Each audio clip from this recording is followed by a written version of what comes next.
Alioune Ba, président de l'Association des boutiquiers détaillants du Sénégal. C'est avec un grand plaisir de venir voir nos collègues qui sont là, en l'occurrence le président Pape Diop. C'est la troisième fois qu'on fasse ce genre de programme et ça fait toujours plaisir de montrer à la population sénégalaise qu'on est prêt à se sortir de nos boutiques et montrer à tout le monde qu'on veut changer les paradigmes.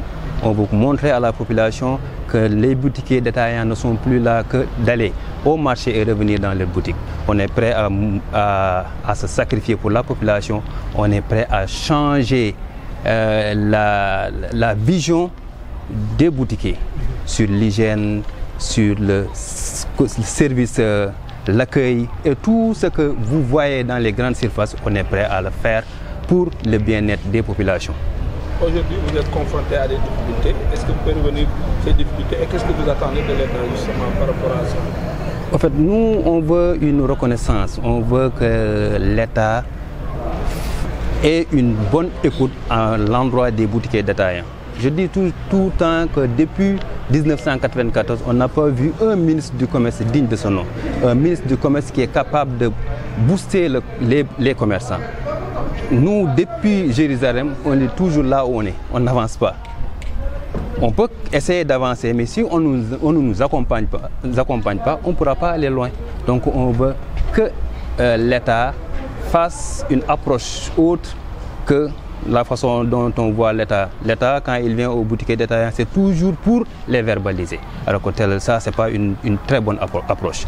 Nous voulons aussi que l'État fasse une révision sur le code de l'hygiène, parce que c'est une code de l'hygiène qui n'est pas adéquat à la réalité de l'Afrique, plus particulièrement au Sénégal.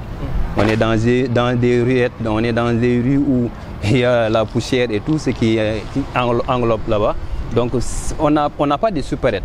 Mais nous, on a vu que le code de l'hygiène, c'est comme si on a pris un code qui vient de l'Europe pour le mettre en vigueur en Afrique. Donc vraiment, il faudra qu'on révise le code de l'hygiène. Nous voulons aussi que le contrôle économique fasse une autre chose que ce qu'on vit avec ce service. Parce que je ne peux pas comprendre que tu viens, le boutiquier, il fait une infraction. Et la saisine, c'est l'objet. La saisine, on doit faire sur l'objet de l'infraction ou de l'instrument. Mais tu viens, tu fais une infraction sur le sucre et il n'y a pas assez de sucre pour qu'il puisse la saisir. Il va là-bas pour prendre tes bonbons de gaz, pour te fatiguer ou pour te humilier devant tout le monde. Et ça, c'est pas normal. C'est ni une loi, c'est juste, je ne sais pas comment on l'appelle, on peut dire que c'est une stigmatisation. C'est ça, donc vraiment tout ça, on veut que les gens, que l'État parle avec ses services. Hausse et baisse des prix par rapport à l'actualité, qu'est-ce que vous en dites? Effectivement, les gens ils disent qu'il y a une hausse.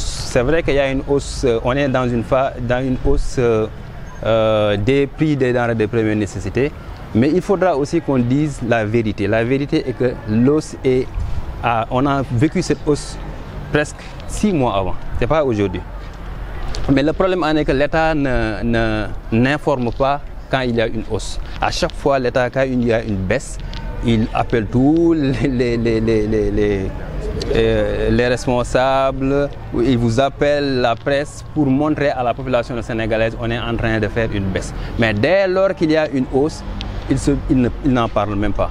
Alors tu viens au boutiquier détaillant et tu lui dis que c'est toi qui augmente alors que tel n'est pas le cas. Donc vraiment, nous voulons aussi que vous, les médias, à chaque fois d'approcher les boutiquiers détaillants pour qu'on puisse vous donner les vraies informations. Taxaw dañ tem pour mën a organiser waat taxawaat pour jéem a xool nu ñuy waxtaanee pour indi beneen xar kanam ci côté commerce bi. Jiitu nag mooy suñu bopp ñun suñu boutique defaraat ko bu mu baax parce que population sénégalaise bi moom moo ñu fi baax. Parce que ubbi boutique boo gisatul client sa waaye dootoo fa taxaw dafay xaar donc vraiment dañoo bëgg woon askanu Sénégal ne pare nañu pour accompagner askan bi ci liggéey bi ak la nga xamante ne moom lañ bëgg ci côté sell ci côté set ci côté service bu rafet vraiment pare nañ pour accompagner population sénégalaise. ci jafe-jafe yi ngeen di dund ay saafara jóge ci état bi. waaw jafe-jafe yi moom daanaka bëri na li jëpp mooy dañoo bëgg ñu am benn reconnaissance ñu xam ne ñun ay acteurs de développement nañ ay acteurs économiques nañ ay nit ñi nga xamante ne dañuy créer emploi fii koo fi gis rek am na benn bala ñaar ñetti boutique yu moo xam ne ubbi na ko teg fa koo xamante ne mënoon na jël gaal gi dem feneen. kon ñun dañoo bëgg wane ne Sénégal dañoo bëgg wane autorités yi ñun ñoo ne demuñu géej pour xaru ji demuñu géej pour maanaam génnuñu fii pour dem feneen di fa liggéey dañoo bëgg toog suñu réew liggéey ngir continuer di satisfaire askanu Sénégal.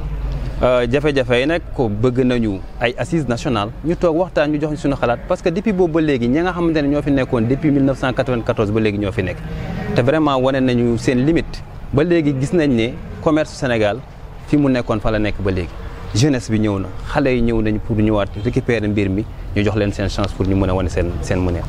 lan ngay wax de façon générale ci yokku wala wàññi situation bi ñuy dund ci actualité commerce bi ci Sénégal. waaw bon xam nga gars yi moom dégg nañ jékki-jékki dégg benn rumeur boo xamante ne peut-être nag lii moom ñun dañ ciy sant yàlla parce que li ñu xam ne yàgg nañoo dal te daan ñu ko woon yëkkati ci kaw moom lañ yëkkati ci kaw état yokku da doon am te du ko wax waaye may fàttali nit ñi rek yokku bi du fan yi waaye daanaka presque 3 à 4 mois la avant mais bi mu amee état communiqué wu ci waxu ci dara léegi nag boobaa da ngay ñëw ci boutique bi rek ne ko yow lee nañ fixé woon te lii ngay jaay alors que moom bu fekkoon communiqué na ni mu communiqué ba muy wàññeeku bu ko communiqué bu yokkoo su boobaa jafe-jafe du am donc nag yokkute moom wax dëgg yàlla am na mais nag am na depuis presque 3 4 6 mois liñ bëgg nag moom mooy état jéem a fixé prix yi parce que prix yi tant que fixé wu ko ëllëg si biir boo leen ñëwee fekk boutique bi di jaay kilo ceeb 500 bu leen ko wax dara parce que marché bi nekkul ci tendance bu taxaw day yéeg ak i wàcc lii yéeg ak wàcc nag kenn xamul fu mu nga wax ci service yi nga xam ne ñoo jëm ci yéen patente yi service d'hygiène ak yi ni mel.